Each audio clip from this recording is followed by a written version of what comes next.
Hello, it's Janine here from Lahari Peace. We are here with another friend of ours for another interview. It's MiraMichelle Crosby Jones, and she sits in the mountain range that is called Harz in Germany.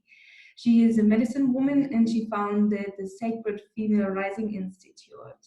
Hello, Mira. Hi, it's good to be here. Thank you. My first question for everyone is when and how did you fall in love with nature, Mother Earth? Well, that's a wonderful question. You know, I was pondering some of these questions as I went on a walk to the forest and back before our interview. And I thought about that exact question. Wow. And that's interesting because you hadn't said to me before that would be the question.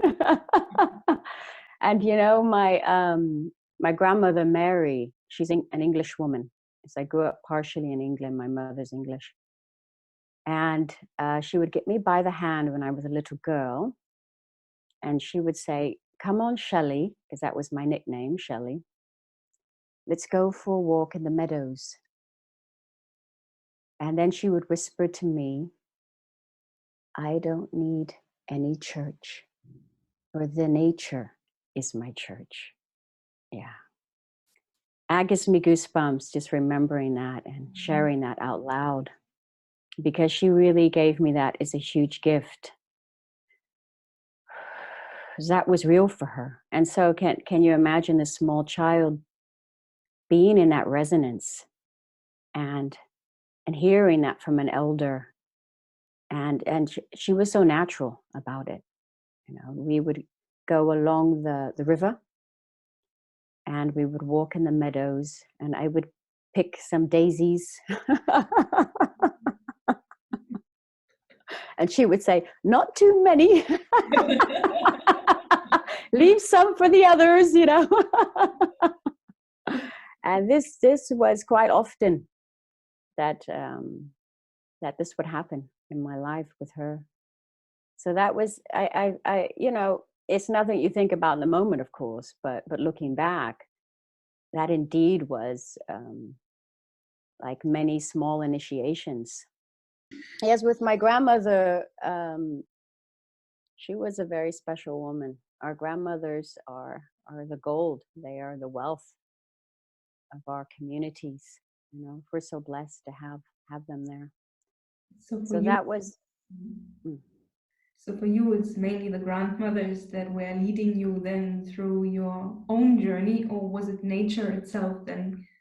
Oh well, yeah. I mean, is there a separation actually? um, yeah, of course, she was there, and then nature itself took me and cast her spell, her loving spell around me.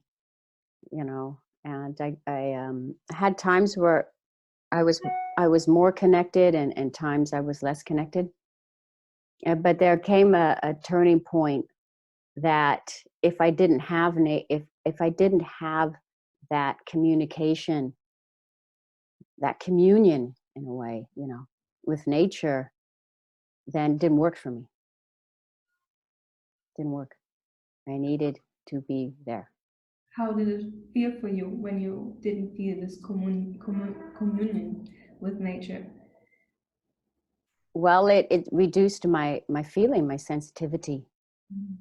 you know, my feeling of ease, my feeling of connectedness. You know, that feeling of connectedness for us humans is so very important. I mean, it's like bread and water, so to say.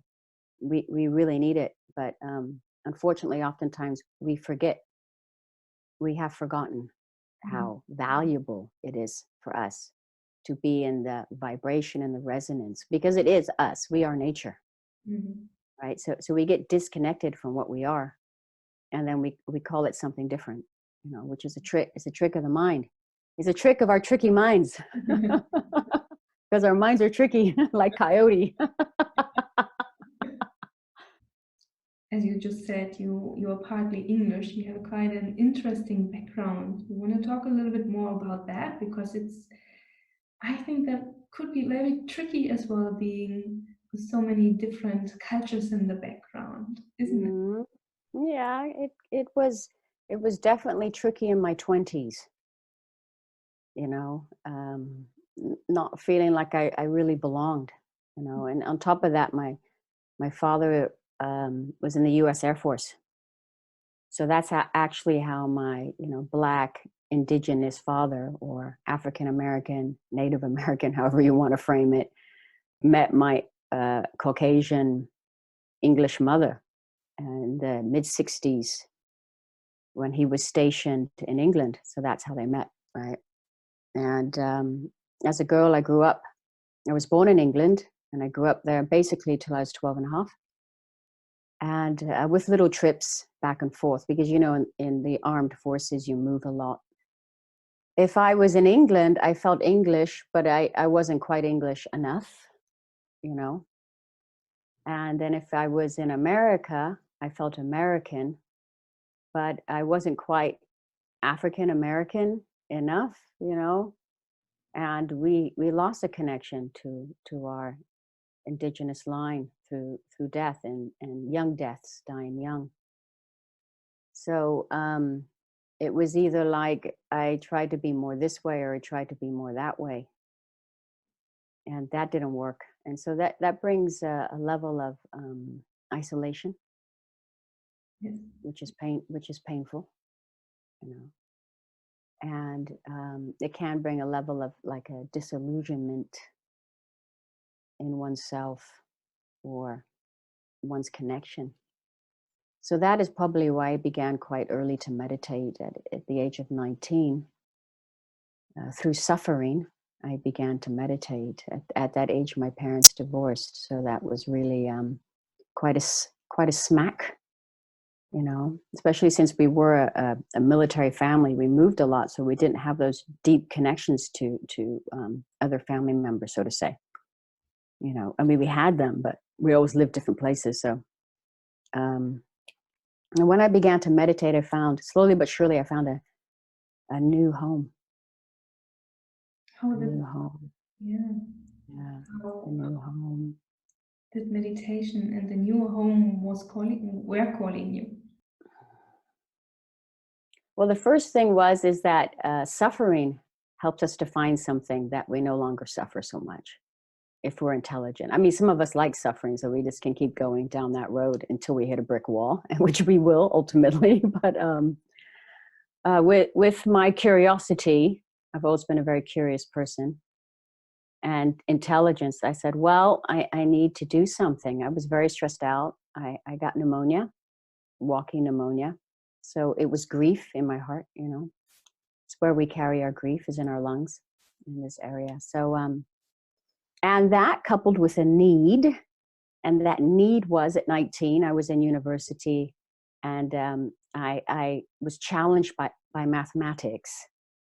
I mean, give me a play, give me poetry, give me literature, you know, I'm in heaven, but give me math. And I'm like, you know, that's just how it is. You can't be good at everything. So I read in an article that if you meditate, it will help you to pass your math exams.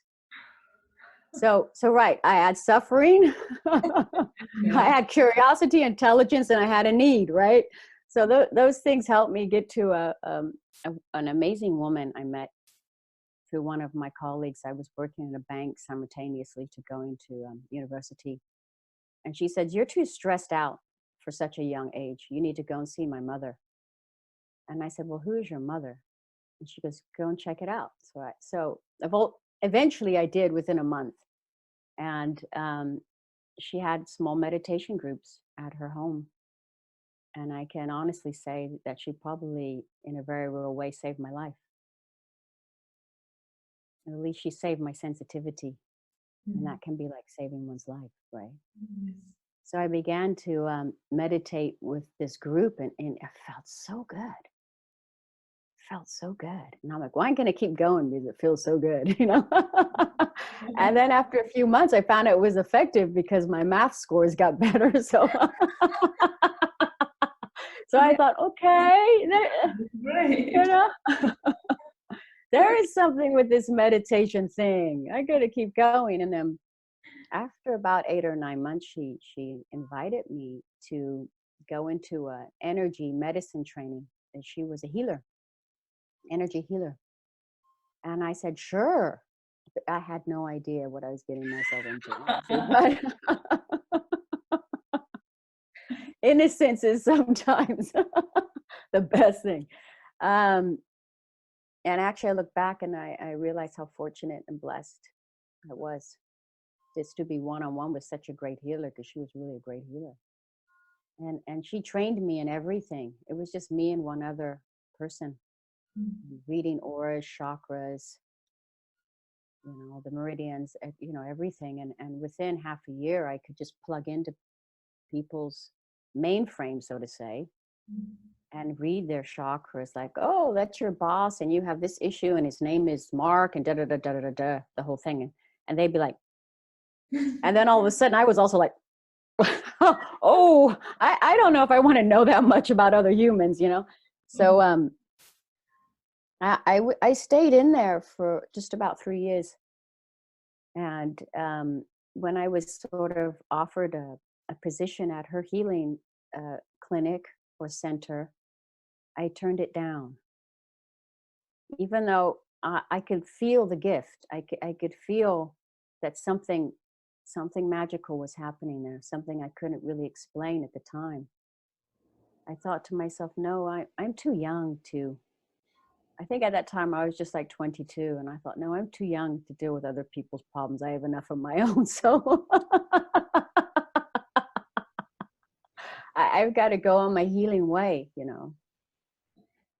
And you got in contact with the native tradition of yourself as well, that is in your field through your dad as well. Is that right? Mm-hmm. Mm. That came a bit later. That came a bit later. That came like in my mid-30s. It was always there, and the family spoke about it, and they told the stories, the oral tradition.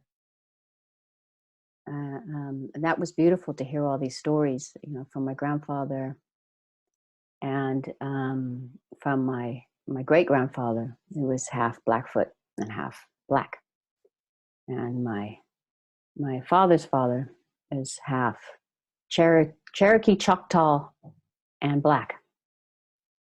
So we heard all these stories about how it happened and who got on whose reservation and why and what for, and amazing stories.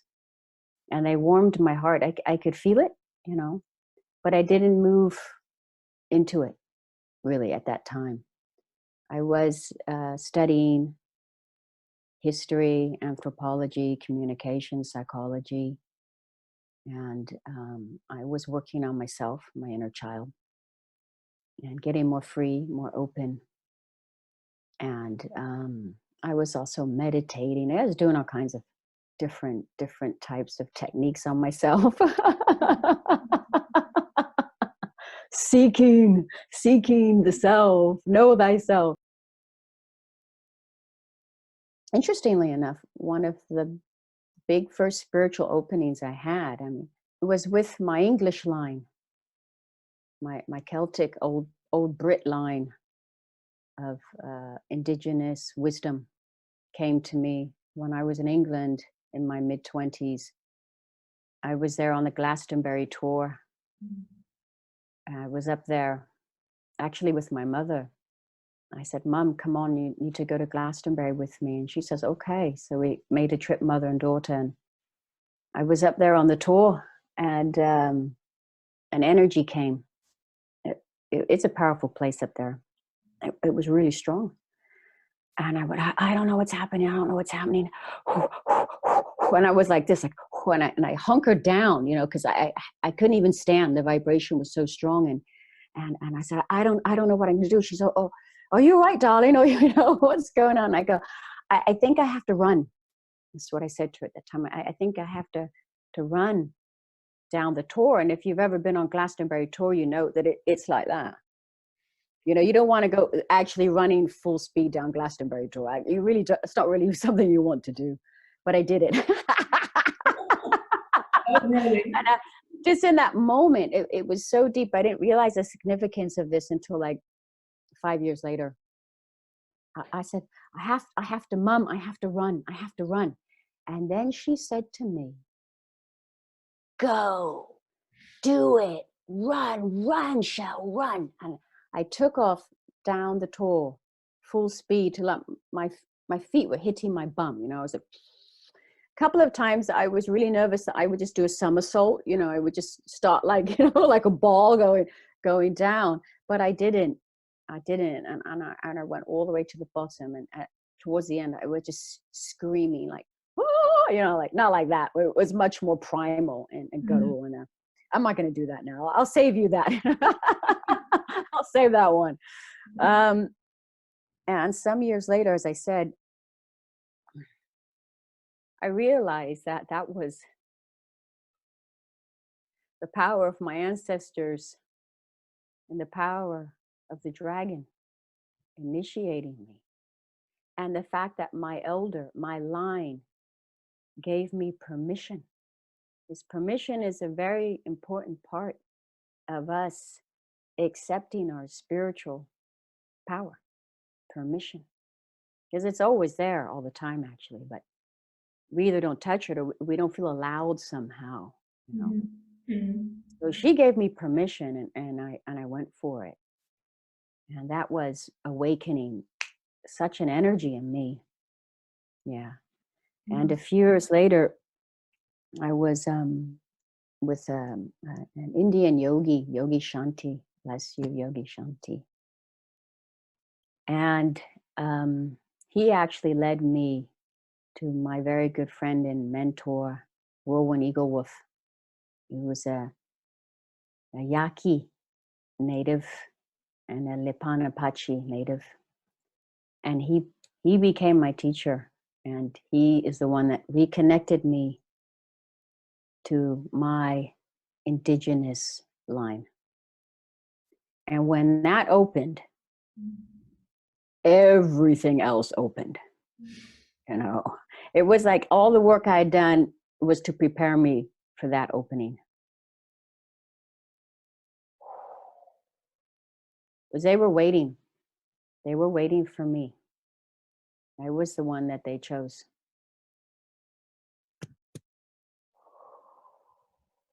And I tell you, at first, it's not easy when they come knocking, you know. It's not, because they have intelligence and knowledge that is not the place where the mind lives. The mind can't help you with that. It's about trust and knowing yourself, deep, deep trust and connecting. So all in that sort of time frame, around that time, towards my mid to late 30s, that's when I realized I belong to Mother Earth in a very deep way. And then I had no more doubt where I belonged. I belong everywhere. There are no borders for our connection to this earth. There are no languages that can disconnect us to this earth. We belong. We are all indigenous to planet Earth. So I arrived on the planet. Planet Earth claimed me. Yeah, it's like that. And I feel that it's the same for all of us, to allow her to claim us as her children. What do you think Weird. people need to hear that? Is that an everyone individual story, or is that something that rises through this consciousness that is now more and more available for many people? It's both. It's a natural law. It's a universal law, our connection to this planet. So either you want to be in consciousness with that, or you don't. Either you are or you're not. In awareness with that, But it doesn't change that you are already. Mm. And you always will be until you leave this body here and your spirit returns to the stars. You know, so that there's no changing that. No philosophy, no belief. It just is that way. But now with the rising of consciousness, we're beginning to realize and feel again. And science is helping with that. And so that can be quite supportive to our understanding, is to look at some aspects of science and physics to help us to understand who we are, right? You yourself, you give workshops to empower other women to become their medicine woman. And now you're saying that science helps us, but I want to go this step back. What are the indigenous ceremonies and rituals that are still existing, that you still experience and pass on, that help us feeling that permission and feeling Mother Earth again? Well, there are many ceremonies, and the ceremonies have not stopped. The ceremonies have never stopped, even though they've been greatly suppressed. And we humans have all been very wounded by what's happened here on our planet in the last, specifically 2,000 years. But we have earth keepers. There are tribes that have a continuum into the present moment that has never stopped. Okay. And so they hold that resonance, they hold that vibration for the whole planet. Okay. Part of my work was to listen to the earth and listen to my ancestors and my spirit guides and allow them to inform me of the ceremonies that are needed either for the group collective or for the land in that moment here and now that I was standing on. And that's where I say, before you run a ceremony anywhere, ask if that ceremony is in integrity with that intelligence, that spirit that lives there. Ask and listen. And you may receive some information, some knowledge, some wisdom that you need to continue there. So be pure in that way and act. Be pure and humble. That's why I love the shaman way so much. I mean, I didn't ask to become shaman, you know. If someone told me, here's a description, I'd be like, oh, no, thank you. Becoming shaman finds you. And it took me a long time to use that word. I have deep respect and reverence. It took me a long time to put that there by my name. You know? You mentioned before that you rejected some possibilities as well in your life that were on your spiritual path, like this this offer to work at the institute after you went only through 3 years of meditation and bioenergetic education. And then it was hard for you to accept that deep respected way of a shaman. Was that always something you struggled a little bit with, that the further you went, the more responsibility you had and the more gifts or abilities you had, that you always were somehow stepping a little bit back and waiting for, I don't know, for something, for the permission? For me, it's like this. It has never been challenging for me to listen to my guidance.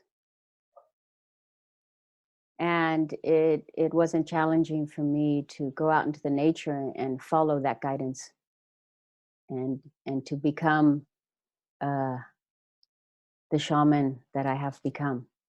You know, what was challenging for me was, yeah, it is something about responsibility too. We'll jump back in there. Was to go out in the world and say I'm shaman, right? Because I have such a deep respect and reverence for that medicine. I would never take it lightly, and I would never just put it by my name because I thought somehow I was. I would be really tried and true tested by spirit before I would put that by my name. So that is for me actually having respect and reverence for my ancestors and for nature and for other humans, you know, and for the role that I would walk in those shoes, you know. And then I come to the very real issue of responsibility, because that is a real responsibility when you're a shaman. You know, you get some really intense experiences. And when you, like, for instance, I'll give you an example. If someone asks me to come and clean a site, that's a project that I have running, which is called the Cleanse Site Project. So we cleanse many sites all over the place, from battlegrounds to places that were bombed, where humans have left their bodies in a disrespectful way. So it's traumatized. We've cleansed witch burning sites. We've done all kinds. And if I show up there and I go through my sacred steps, I don't know how long I have to stay there, right? Because I have deep respect for the medicine that my ancestors gave their blood for, that it can be passed on to this being, right? That I'm going to do it in a way that is of that respect, you know. So I don't say, okay, now it's 4 o'clock, I have to go home. You know, that's not working when you take that oath as a shaman. You stay there all night if you have to, and you stay there in the rain, the ice, you know, and the hot burning sun. You don't go anywhere until your job is done. So I don't go up on that mountain or go to that sacred site unless I know that I have the space to really do the work that's needed there and follow my guidance. You know, your ancestors or your spirits could be like, go and sit underneath that tree for 2 hours, you know. Well, they don't say 2 hours because they don't work in our linear time, but go and sit on it. Okay, that's it. You go and do it until it's time for you to stand up, you know. or they could say, or that you can have a group and your guidance would be tell that person to leave. Okay. They're not meant to be here right now. Give them another job. They can't come in the circle right now. Ooh, that's not an easy thing to do. But you do it with the deep respect. You know, please, can you stand over there? And please, can you go down there and sit down there, and we'll come back to you. You know, so when when you become a shaman or medicine person, it's not about nicey nice anymore. It's not about being popular. Is that something people You know, forget now that, you know, we have so many methods of healing and so many neo-shamans and people that call themselves shamans and healers and whatever they put on their flag or on their heart or forehead. There are so many ways now, and for some it is, you know, through social media and through timing, as you just said, like 4 o'clock, oh, I have another client. So how do you see that way? Because it seems to be a little bit out of connection, actually, instead of being in the true path of connection. well, I mean, who's to say what that is really? Mm. You know, there's no judge for that. We ourselves can only be the judge for that. But one thing I do know is no ceremony ever starts on time. Ever. I think the spirits just do it on purpose sometimes, you know, like let them wait, you know, just all the good stuff rises to the top, and then the mind is to shut up, you know. So I mean, like any other shaman from any other land, in their indigenous ways, they'll say the same, you know. no ceremony ever starts on time. Or usually no ceremony ever starts without rain, you know. Is it starting to rain yet? It's not time for ceremony, you know. But oh, it's not always like that. But I do think that we can be too quick to to to say what we think we are. In my experience, literally, it has taken me years to really listen to the deep inner guidance and impulse, you know. And I respect that, and I'm very patient with that. And there are many levels, you know, to the knowledge, many levels, and sometimes your guidance will tell you to do things that you cannot believe would be efficient or effective until you do it, and then you realize, wow, what, that is amazing. But you only would say it's amazing once you're far out of it. You won't say it's amazing when you're in it, you know, because you just don't have that sort of mind filter to be able to label anything in that way. You know what I mean? But yes, it's become popular, and of course it would, because there is a rising of indigenous wisdom, and thank goodness, we need it. And blessings to all, blessings to every being that walks in that direction. I thank you. And then I would say, please be as reverent and as respectful as you can. Because just when you think you know, you don't know. And you know what? We can never know. Not really. We just get a small part. You know, we just get small parts, and a lot of these small parts can come together at the same time. And then there's a huge opening with consciousness. You know, consciousness is the healer.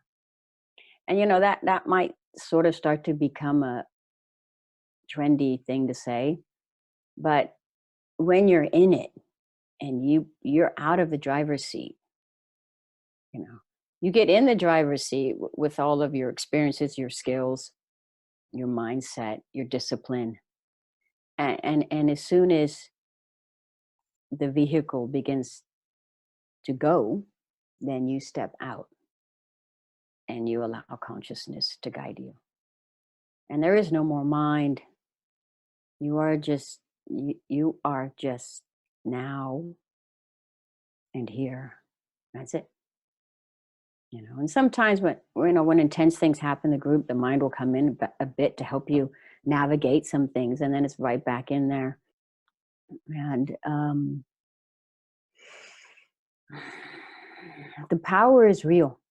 That's one thing I can definitely say. The power is real. So take care. Don't think that you know the power, because you don't.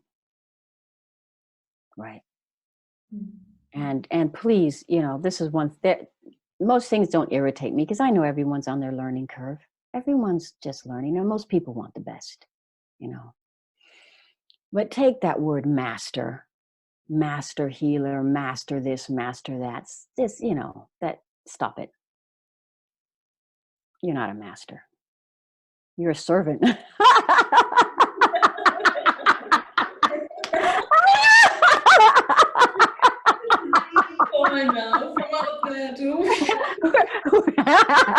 We're all servants. Come on. We're all earth keepers. Everyone's an earth keeper. And some way or another, we are. It's in our hardware. It's in our DNA, you know. And we're not masters. I have met the most incredible healers from when they're 2 years old.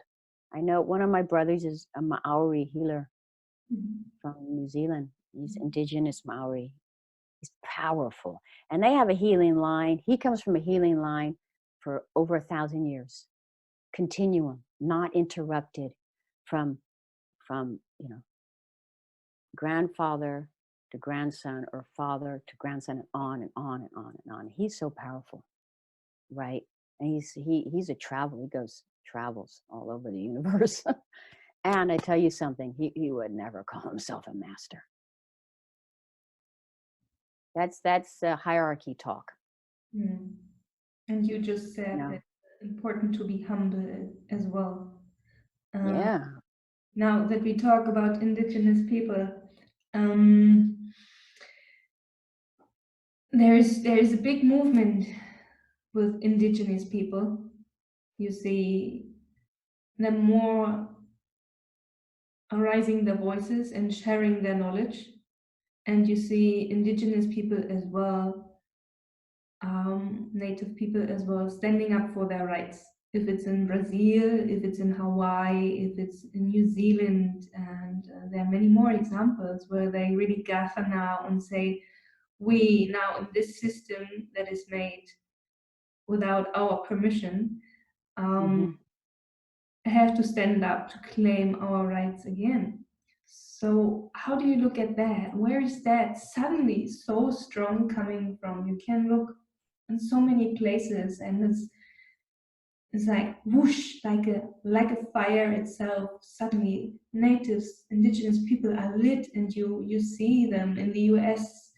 Several people, several from different tribes, and so on and so on. It's beautiful to see that, but what is that flame behind that suddenly that makes just this whoosh?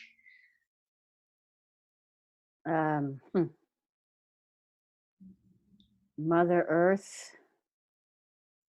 self-protection response.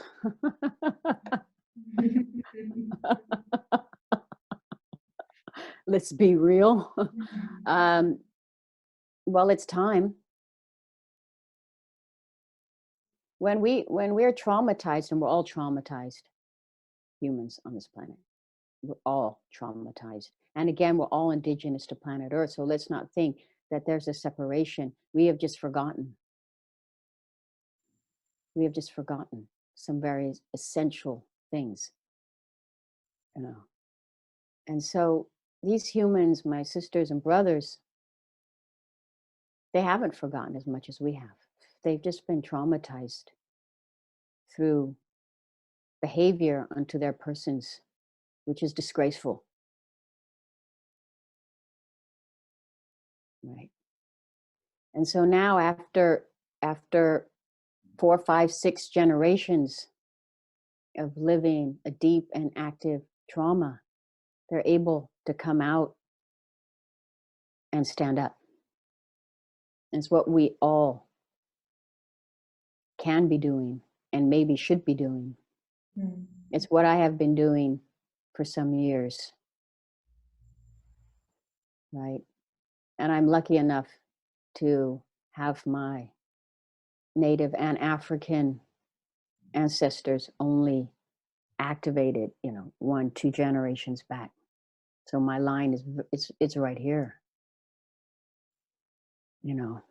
and so that got me reconnected very quickly. And we all can get reconnected, and we would love it.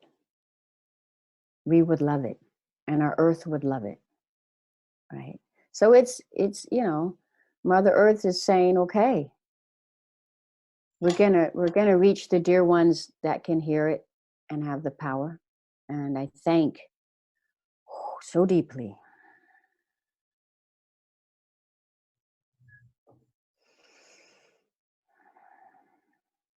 this, with love and respect. I thank them all. I thank myself and many of the ones that I work with here in Europe and also in the Americas that are doing amazing works also. We're all working together. So it's time. So we have an opportunity now to stand up for Mother Earth and all the other humans and animals, insects, all sentient beings. We have an opportunity now, and it is an opportunity. So let's take it. Let's take it. We'll have a good time while we do this. We'll cry. We'll cry together, because we need to cry together to release some of the pain and suffering and some of the numbing and the desensitizing that has gone on. You know, I live here in Europe, and the trauma that the European Americans and the Europeans have suffered over the last 1,000+ years is enormous. This is a traumatized people, deeply traumatized. Yeah. Right. And they took their trauma all over the planet and traumatized others. Yeah. So there needs to be some recognition for that. There needs to be more recognition in the Americas, a nation-wide recognition, and deeper respect given to the indigenous peoples of the Americas, definitely, because that genocide was wicked stuff, you know, and that can be done. That can be done, and it needs to. Yeah. It really needs to be done. You know, we have here in Germany, as you probably know, there's been a movement for that, and it came from the grassroots. You know, one of those movements was to put brass plaques in front of every house, writing the names of the people that were taken away to concentration camps. And one man started that movement, and now it's a nationwide movement, and the government sponsors it also. And of course, there are many big monuments you can go to in Berlin and all over, and that we see and that we recognize, and we have respect and reverence, you know. So that is necessary, and we will be moving the Cleanse Site project. So any of you that would like to come aboard, you know, give us a shout out.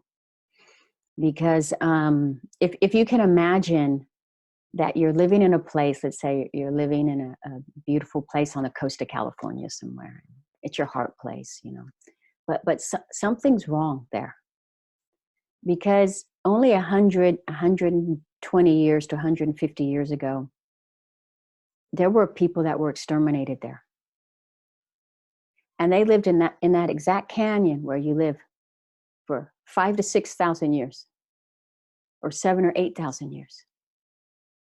And if that were you, wouldn't you want your tribe to be remembered and respected? And I go up and down the coast of California, and there's hardly one statue, one monument, one plaque. There's nothing.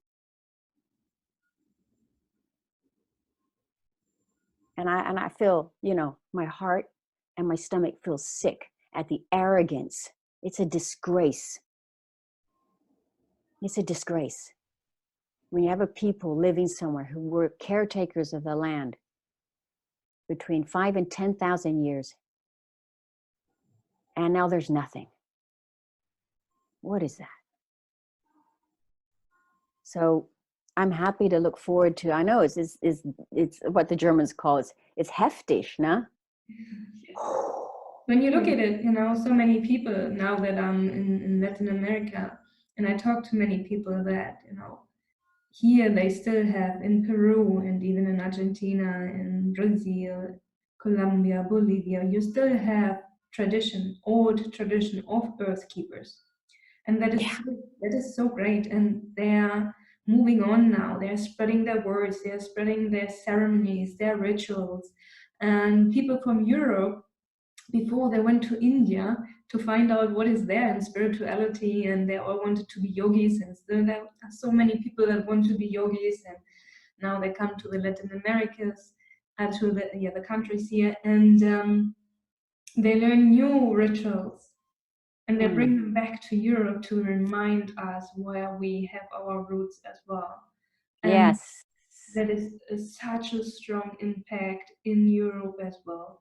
And that is why so many in Europe feel without any roots. They can't even remember what the yearly cycles were. Like somehow people don't even remember those words, and they don't know those words, and it's just completely wiped out. We have no roots in Europe, so it's so evident, you know, and Mm-hmm. people have to go somewhere else to find roots and bring them back, and slowly, slowly, slowly it starts to come up again, and people start to root and to appreciate that there Yeah. was something like that Yeah. in Europe as well. And these Definitely.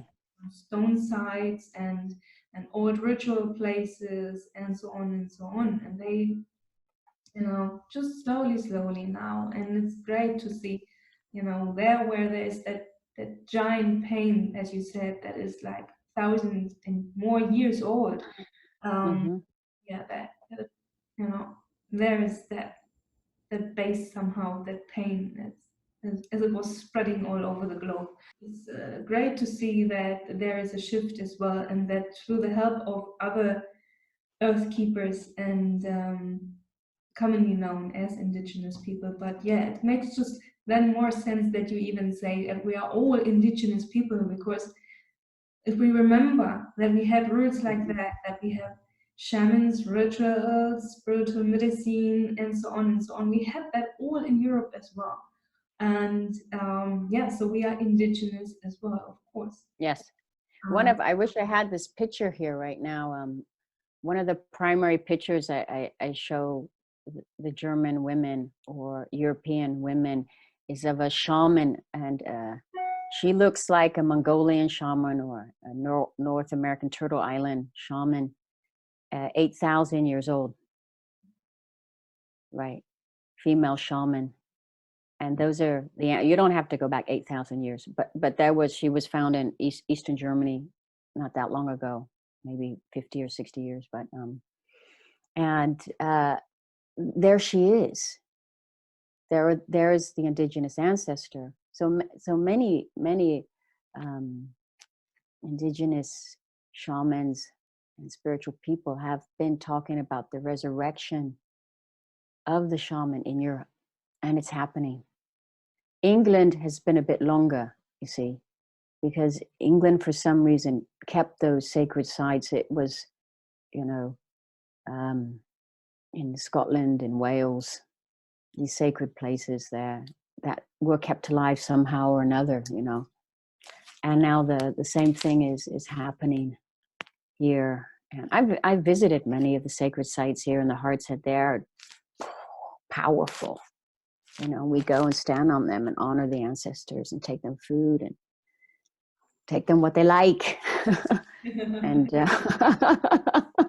you never know, they might order some meat or something like that. You know, and that's it. It's really happening. It's really happening.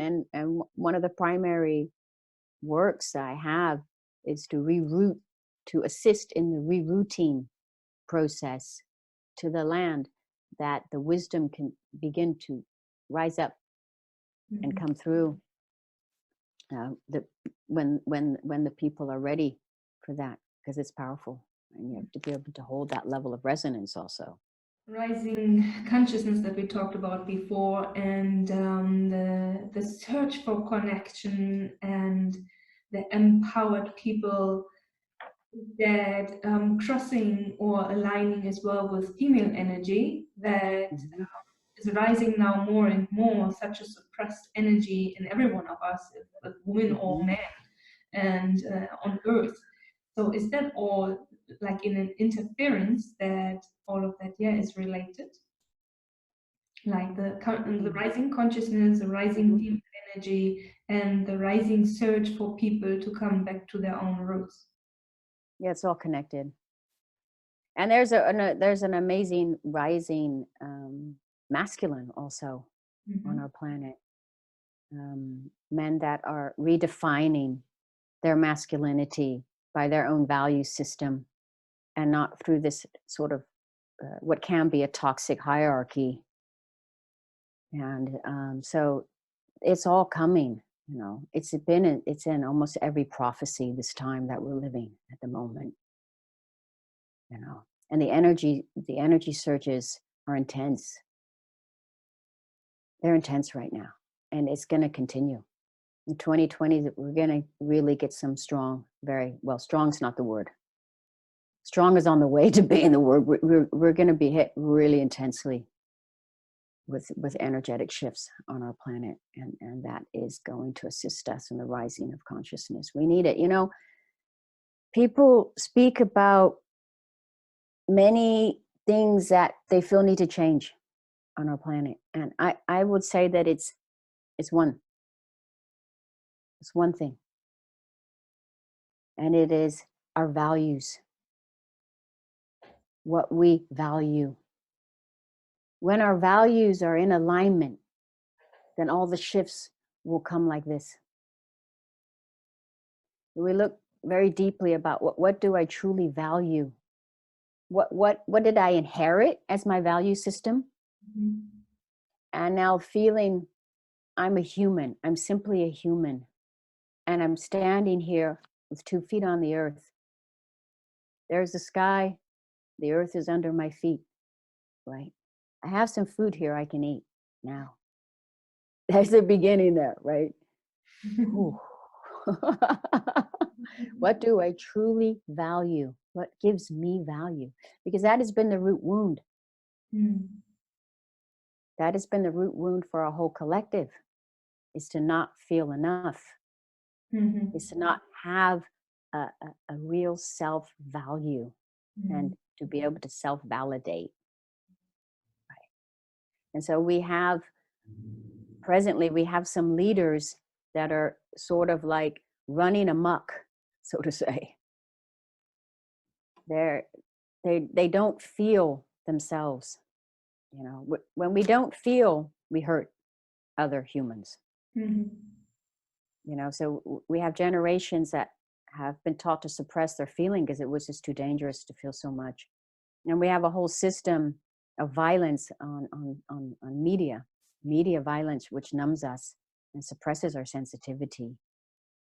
You know, and some of the media I've seen, I was just at the grocery store and I saw a whole row of films, and there was a whole section that was horror, like so dark. You know, the covers of these films, I was like, what is going on? Who wants to watch that? It's like, you know, toxic. It's like drinking petrol or something for the system. We have to stop that. Yeah. It's not, it's definitely, it's so sad to see that. So values. When our values are in alignment, we will know what our truth is.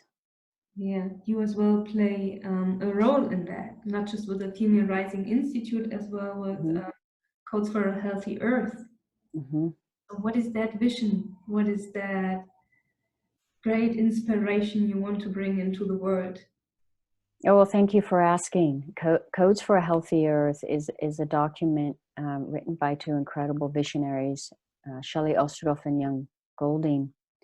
And I was welcomed on board with certain aspects of that. And basically what I love about it is that it is giving us another frame of reference, how to govern ourselves, how to be in accordance with nature and nature's laws, how to continue to thrive, right?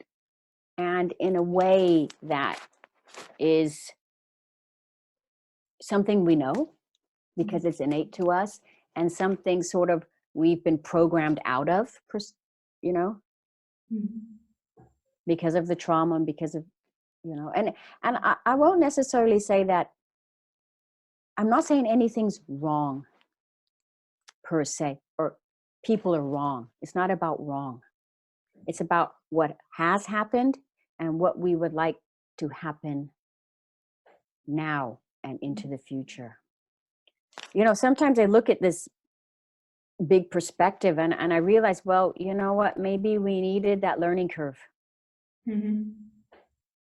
Ow, that was painful, and it's still painful, you know, but we need to move from here and continue with more health, with more realization, you know.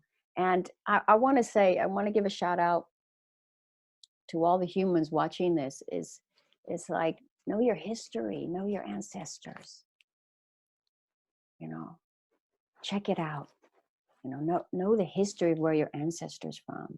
Know what they went through. Not only get the information, but feel it. Because it takes information and feeling to become knowledge. Information is not knowledge. You need them both. And because I think many people are lacking this bigger perspective. Get the bigger perspective of what's going on, and then zero in on your intent and go. And this is something what I feel the codes are giving to us, and it's given to all of us for free. And there's so many incredible people that are already beginning to apply them to their systems, to their groups, in their relationships, you know. And I feel that this is a wonderful opportunity for us to grow, is to look into something that's been given with so much love, that gives us some concrete ideas of how we want to live on this planet, how we want to sustain ourselves on this planet. You know, one thing the mother told me,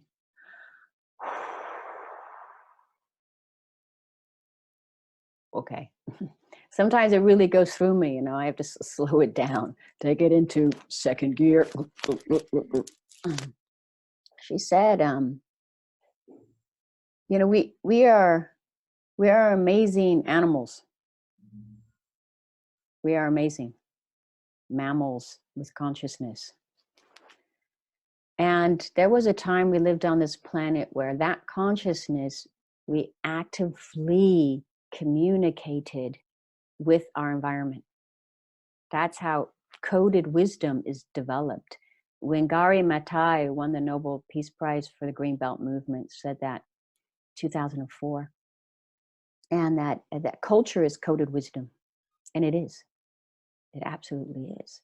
So when people are divorced from their culture, they no longer feel their coded wisdom, you know, which is beyond the mind. It's so deeply resonant in there. And we need to feel our coded wisdom through our lines, you know, and then be able to share that in community with each other.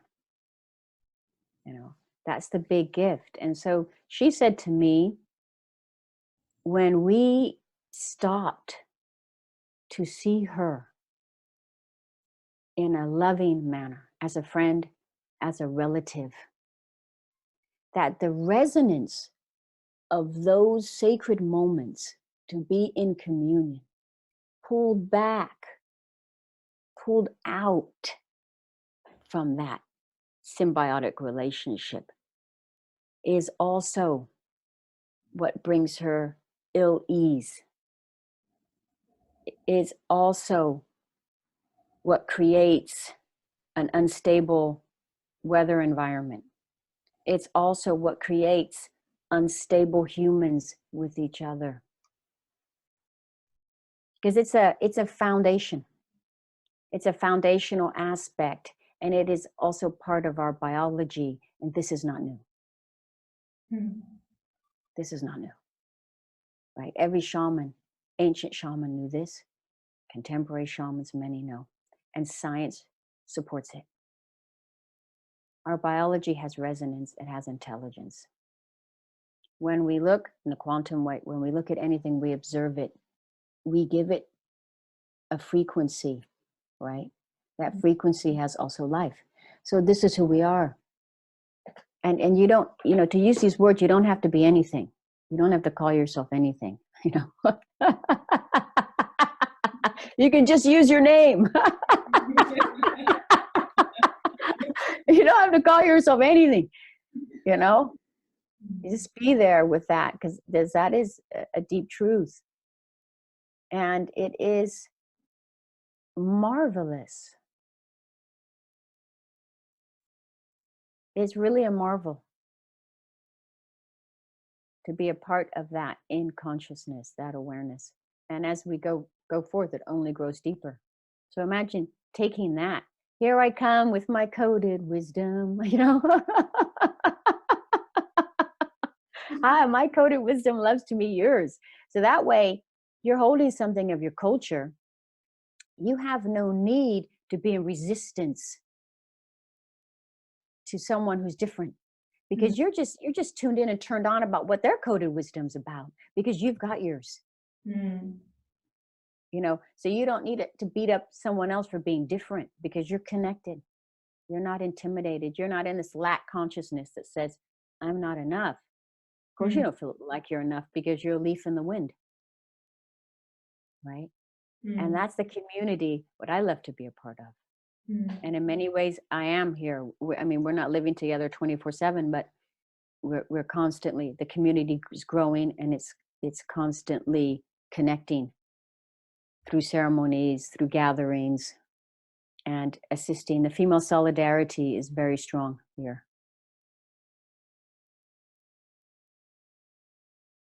What is your advice for a more healthy earth, especially for those people that are very disconnected? Feel. Begin to feel. Begin to feel your life. And begin to heal. Healing and feeling are like this. Right? And step out into the nature is more and more, as much as you can, and begin to feel the nature. Sleep for one night in the forest by yourself. That's a great thing to do. And join something. You know, we're past the point now of like, I'm going to give my money to this charity which helps these people, or this, or that's a beautiful thing to do, and I thank you.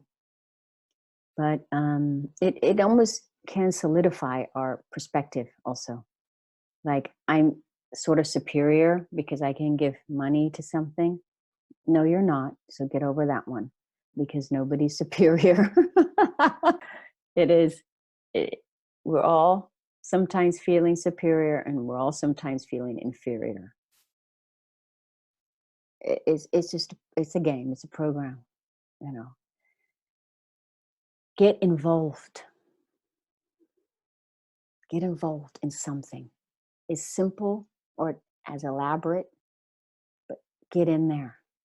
If it's 1 hour a week, 1 hour a month, 4 hours a month, I don't know, but do it. Get involved. It's the time we are all being asked to get involved. We are all residents or resident on this planet we've termed as Earth. And this planet is suffering. Yeah, maybe it wasn't our generation that started it, but we're contributing. So we all need to have a piece of some sort of solution, an answer. It's not all right just to skate by and say, well, I'm fine economically. Maybe you have children, maybe you have grandchildren. That's the question. You know, it cannot end with ourselves anymore. We need to, my fellow humans, I know you feel me, I'm your fellow human, you're my fellow human. We need to do this together. So get aboard, check out Coach for Healthy Earth. There's many more aspects coming. And there's so many incredible consciousness films coming out which give us a clue. Develop your communication skills that you can live in a community, because nobody wants, it's difficult to be in a community if you don't know how to express your needs and be okay with other people expressing theirs, right? So take a course in nonviolent communication, read the aspects, you know, so you feel confident and aware that you can step out. And once we do step out, wow, it's like the whole universe begins to align to support us, right? And then we just get this feeling in our body, and we're like, yes. And then we go and read some great books in science, or we read some great books in Zen meditation, or we read some great books in indigenous art and artifacts, and we get so opened and tuned in. Whatever it is, in the end, it doesn't matter. It's only energy meeting form. There is no form that is any better than any other form. It is simply your way. It all goes to the same place. We're all humans. So let's get involved. I love that. I love meeting new humans and sitting down and just being there and breathing and seeing one another. And then these smiles start, these little smiles, they start here and there are no words. There's this breath and there's just each other, It's magic.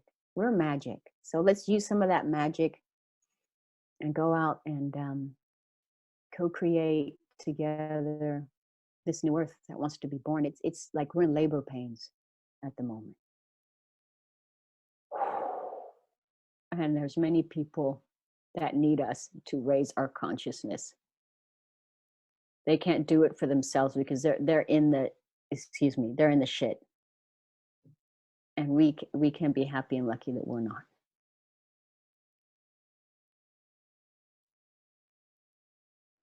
And I would love to end with this. And when I speak with the grandmothers, I walk with these 6 spirit grandmothers. I'm surprised that one didn't come through today. Maybe they didn't feel it was appropriate for an interview, but never mind. and the grandmothers say, they laugh. They say, there's no one on this earth, or however amount of resources they have, that will stop the will of the universe and the will of consciousness. It won't stop.